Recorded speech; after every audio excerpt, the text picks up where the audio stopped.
What's going on, fight fans? This is Capital Combat. The name says it all. I'm Rob Jarrell, and this is the review or the recap to the World Boxing Super Series Cruiserweight finale featuring Oleksandr Usyk versus Murat Gassiev. And in this fight, it pretty much went how I thought it was going to go. Usyk was able to really utilize his jab and his movement with his quicker feet, better footwork, and athleticism to outpoint Murat Gassiev over 12 rounds for a unanimous decision. I could barely find a round or two to give to Murat Gassiev because Usyk really, instead of putting so much on his punches, he actually took quite a bit off and made sure he kept his volume up. Murat Gassiev coming out of that high guard and not really able to put a lot of punches together he had an inability to slow Usyk down, to trap him, and to really land anything of significance.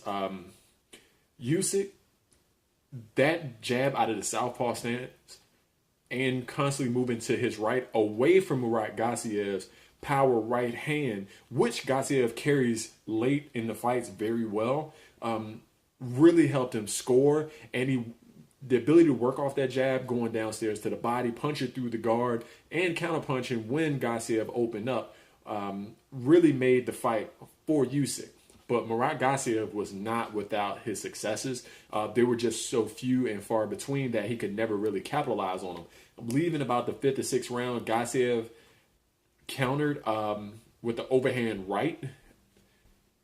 Yeah, an overhand right on the inside that landed very flush on Usyk, in which Usyk very smartly tied up or turned his back. And there were the few punches, especially the right hand, that did catch Usyk, but when he wasn't tying up, he fired shots right back to keep Gassiev at home and keep him from utilizing. All of other Gassiev's punches, especially his counter shots and right hands, were just off the mark.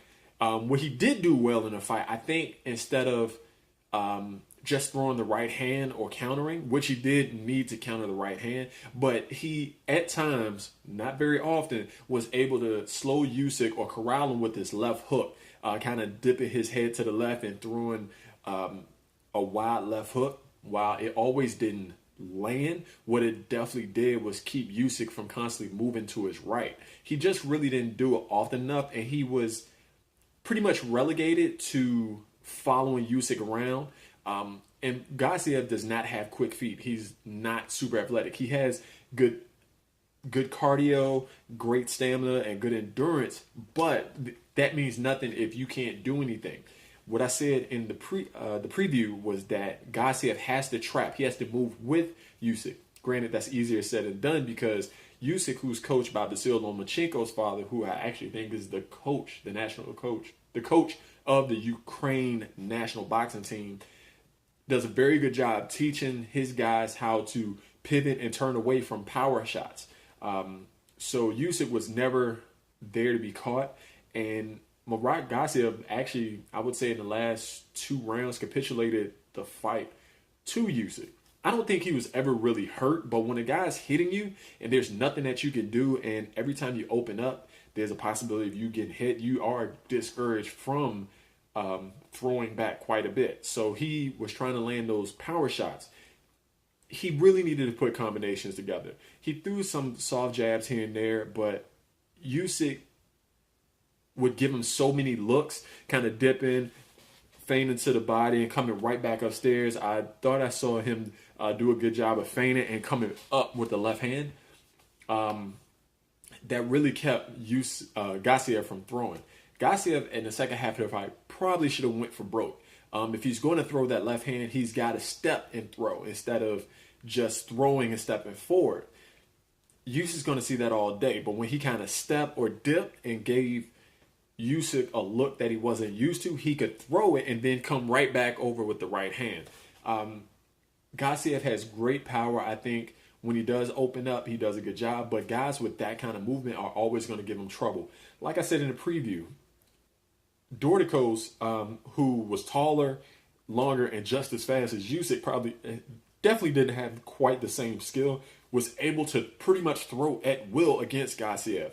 Granted, defensively, Doricos went back, so Gassiev was always going forward. He could throw the right hand, and you never really want to defend yourself just going back, especially when you don't have a lot of head movement. Usyk has a lot of head movement. He doesn't go straight back. He is athletic, and he will come forward. The one thing I would have liked to see out of Usyk is take a chance and really land a punch, moving to the right. And I'm talking about throwing a right hook, and then coming right back down the middle with his left hand. Manny Pacquiao does a real good job of it, especially right hook, left uppercut. He landed that quite a few times on Lucas Matisse a week ago. Check that out. You can see the rhythm that Pacquiao had. And I'm not saying Usyk has the same rhythm, but I think it's a move that he against a fighter like Gassiev could really take advantage of, and really not set the tone for the fight, but get him out of there. I think Gassiev might have been there, but he's got a good chin. He kept coming forward, and he is a murderous puncher, and you always have to be on the lookout for that. So currently, Oleksandr Usyk is the undisputed cruiserweight champion. He has the WBA, IBF, WBO, and WBC belts. I think the WBC has a interim champ, and I think the WBA has a interim or super champ, and that's Beirut Shumanov, and they had to do that because Usyk was in the tournament. So at this point, where does Usyk go from here? At this point, he either moves up to heavyweight, or he can fight Tony Bellew at heavyweight, or he can fight Tony Bellew at cruiserweight. Tony Bellew is going at cruiserweight. I think he's a little too small for heavyweight. I think he got decent wins versus a worn and oft injured David Haye. But when he was at cruiserweight, he was hitting hard. And I'm talking about really hard. Harder than I've seen him hit at super middleweight and light heavyweight. Granted, he's not the most chiseled guy, but he has very good boxing skills. He hits really hard, and he actually has a really good pedigree. So I could see Tony Bellew moving down and making that fight for a big money fight. For the regular belt, Usyk could also fight Beirut Shumanov, who just got the belt, I want to say, either this past weekend or next weekend. Give me a second, I can double check that for you.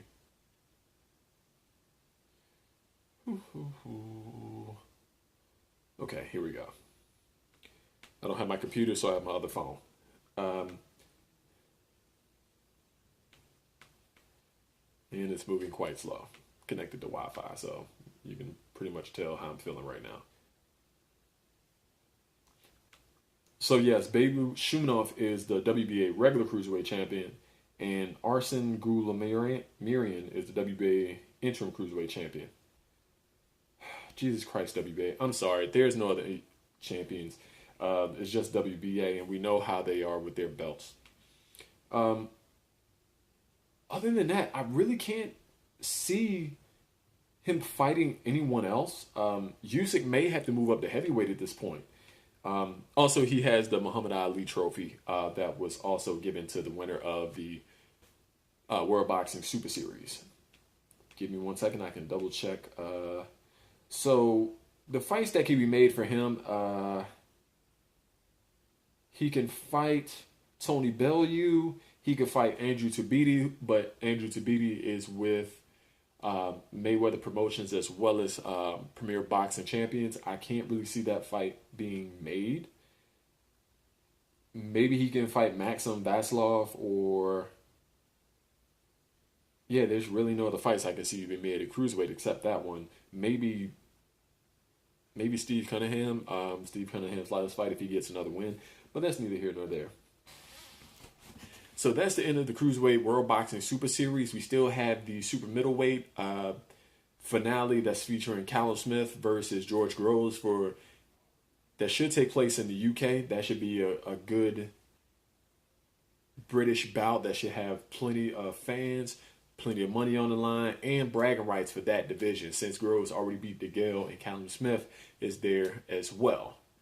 That's all I got for you. I should be bringing you the preview to the new Boxing Super Series, what I think features the super bantamweights and the junior welterweights. That should be really interesting. I'm actually excited for both of those, and those should be really action-packed and some good up-and-coming names. If you haven't already subscribed, hit the subscribe button, hit that like button, and share with your friends so we can bring you and them more content for boxing, MMA, kickboxing, whatever we can get our hands on. And you can always reach out to us down here in the comment section, Facebook at Capital at Combat, Instagram at Capital Combat, Google Plus at Capital Combat, and Twitter at Capital Combat. Until next time, fight on. This is round one, and you've already lost. They don't seem to see that everything we've done is coming and